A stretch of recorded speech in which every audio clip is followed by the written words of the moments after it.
প্রিয়ন সবাই কেমন আছেন? আশা করি সবাই অনেক ভালো আছেন।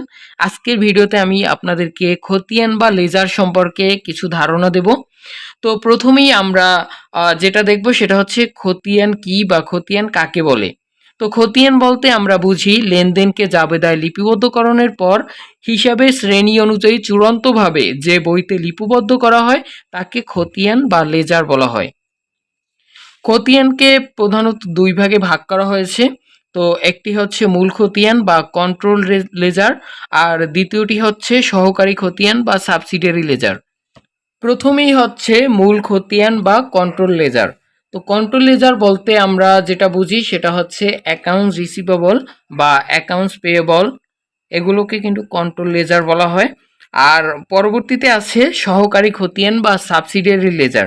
সাবসিডিয়ারি লেজার যেমন দেনাদার পাওনাদার এর যে বিস্তারিত রূপ, সেটা যেমন দেনাদারের ভিতর রহিম থাকতে পারে, করিম থাকতে পারে, আরও অন্যান্য যে কোনো নাম থাকতে পারে। আবার পাওনাদারের ভিতরে রহিম থাকতে পারে, করিম থাকতে পারে বা আরও অন্যান্য নাম থাকতে পারে। এগুলোকে আলাদা আলাদা নামে যে হিসাবভুক্ত করা হয় এগুলোকে বলা হয় সহকারী খতিয়ান বা সাবসিডিয়ারি লেজার। খতিয়ান করার জন্য দুটি ছক ব্যবহার করা হয়, একটি হচ্ছে টি ছক, অপরটি হচ্ছে চলমান জের ছক। তো ভিউয়ার্স, ভিডিওটি যদি ভালো লাগে তাহলে অবশ্যই ভিডিওতে লাইক দিয়ে দেবেন এবং আমার চ্যানেলটি সাবস্ক্রাইব করে আমাকে সাপোর্ট করবেন। সম্পূর্ণ ভিডিওটি দেখার জন্য ধন্যবাদ। খোদা হাফেজ।